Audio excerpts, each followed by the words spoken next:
Whitney Houston foi escolhida com grandes problemas, por isso ela foi reencarnar numa família que ia na igreja todos os domingos ou mais, com uma mãe que cantava maravilhosamente bem. Eu conheço o espírito. Me emociona de ver. E esse clipe, todas as fases da vida dela, foi de propósito. Pra vocês percorrerem todas as fases que a gente vai explicar aqui, como que a espiritualidade guiou isso. Uma das músicas mais lindas, gente. Olha ela de faraó. Depois eu falo.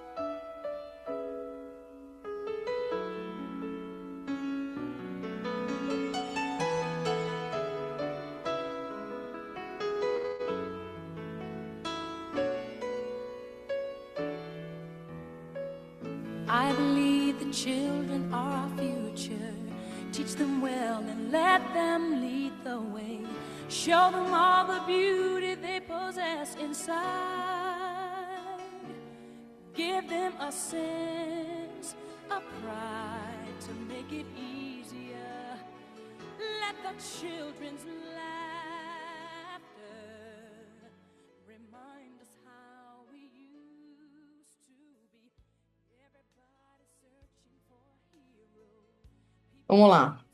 Um artista renasce com uma missão com o coletivo, assim como os políticos e outras pessoas de liderança e de visibilidade, no caso dela, mundial. Nos anos 80, reencarnaram vários missionários na arte, principalmente nos Estados Unidos da América, alguns na Inglaterra, para difundir a língua única inglês, através do entretenimento no mundo inteiro. Dos outros. Michael Jackson, Whitney Houston, Fred Mercury, 3 grandes missionários, ok? Para, através da arte, estimularem as pessoas a cantar a luz. Essa sempre foi a premissa primordial: cantar o bem, a luz, trazer alegria a coletivos no mundo inteiro. E a gente tem Michael Jackson, que dançou e fez todo mundo dançar e cantar no mundo inteiro, no mundo árabe, no mundo africano, na América Latina, na Europa, sem fronteiras. E esse é o grande missionário que liderava toda essa frente. Eu não vou esquecer da guiada da Joana d'Arc, Madonna, que veio muito forte, e a gente veio numa polaridade feminina e masculino, Michael Jackson e Madonna.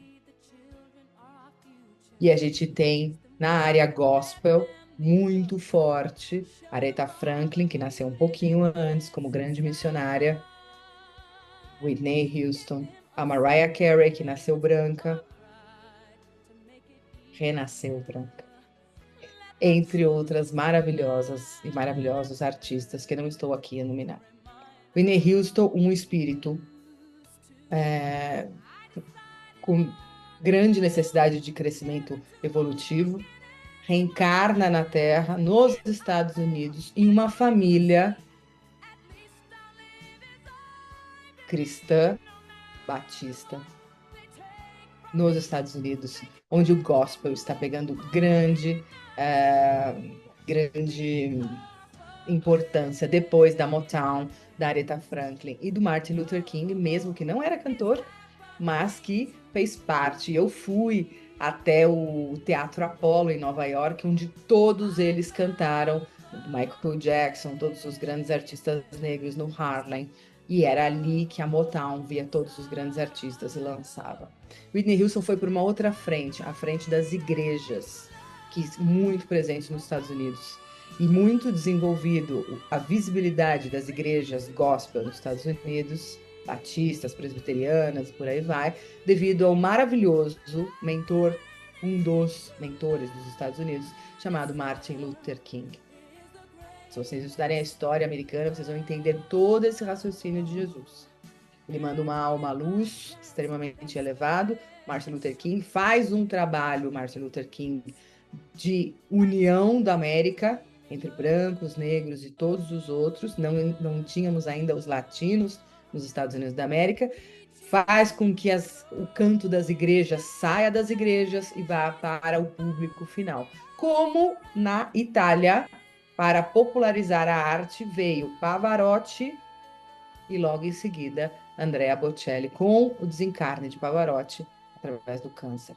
Eu quero que vocês raciocinem primeiro de como essas almas são escolhidas para reencarnar. Whitney Houston foi escolhida com grandes problemas, por isso ela foi reencarnar numa família que ia na igreja todos os domingos ou mais, com uma mãe que cantava maravilhosamente bem, porque também o canto é genético. Então, a mãe dela é uma grande cantora de gospel nas igrejas e nos Estados Unidos. Ela cresce nesse berço da música com uma tendência artística já inata e já trabalhada antes de seu reencarne, e ela desce para ser a grande cantora que vai cantar Eu Sempre Vou Te Amar, I Will Always Love You. Mas ela vem cantar com a fama, e quem é muito responsável, que é um outro grande influenciador da luz, independente da parte material e da parte pessoal, eu estou falando um grande espírito reencarnado da luz para fazer esse movimento girar, e ajudou muito Michael Jackson e a Whitney Houston, é o Quincy Jones. Então vocês têm que entender o macro das reencarnações aí, ok? Então a gente tem tudo isso. Ela reencarna e ela teve durante várias roupas e várias coisas que você manifesta durante a sua vida perante o público, é tudo muito guiado pelo mentor, gente. Porque ela tinha uma responsabilidade com o coletivo. Então ela usava muitos turbantes. Então, não vou falar assim, é só isso, porque eu não quero ser geral. Teve reencarnação no Egito, mas muitas reencarnações como na Palestina. E vem com uma coisa muito de cantar o amor e se amar, coisa que ela não fez e provavelmente não cumpriu a sua missão de se amar 100% para não sofrer tudo aquilo que sofreu. Então, quando você canta para um público de milhões de pessoas, muitas vezes em shows, em CDs, em tudo, como ela cantou The Greatest Love of All, que ela acreditava que as crianças são o futuro, e que ela, na letra diz, né, que você tem que se amar, era para ela, e Divaldo Franco fala muito isso, quando ele reclamou com a Joana de Ângeles, falou assim, mas você só escreve os livros e nunca manda uma mensagem para mim. Ela falou, todos os livros são para você. Então é isso que vocês têm que pegar da Whitney. Quando ela canta gospel, porque ela precisava louvar Jesus. Era um espírito que estava necessitado a gente vai ver agora no próximo vídeo, de louvar Jesus no último, porque é Ele e Deus que vão salvar a alma de Whitney Houston. Não é Maria. Nesse caso, era Jesus Cristo Sananda em conexão direta com Deus. E isso é fraternidade branca. Você só vai a Deus através de Jesus. E aí ela cantou muito e cresceu ouvindo desde criança e começa no gospel, é descoberta, para depois do gospel ela parar de cantar Jesus falando Jesus, porque existiu uma resistência, Jesus não é coisa de religião, para cantar o amor. Só que o amor é Jesus. E ela continua cantando Jesus através do amor. Só que no meio do percurso existem muitos problemas. E a gente vai colocar o gospel agora para a gente entrar mais ao fundo no primeiro momento dessa grande encarnação. De uma alma, junto com Michael Jackson, Madonna, Mariah Carey, Freddie Mercury e por aí vai, que vieram para fazer todo mundo cantar. E todo mundo ela fez cantar que o futuro do mundo são as crianças. Aí vai para os nossos estudos, são os herês, são os espíritos que conseguem atingir grandes níveis energéticos nas altas esferas, são os herês. São as crianças índigo e cristal que já estavam renascendo desde a época de Woodstock. Então ela está cantando e comunicando para o mundo. Foi ela que escreveu a música? Não. Mas ela precisava ser o instrumento disso, dessa alegria e entretenimento que às vezes você está cansando, você nem percebe, mas no inconsciente você captou que ela tá falando, que nem na música Imagine de John Lennon, que não existirão mais fronteiras um dia. Ela tá falando, eu acredito que o futuro do mundo são as crianças. Então parem para pensar na mensagem que a espiritualidade trouxe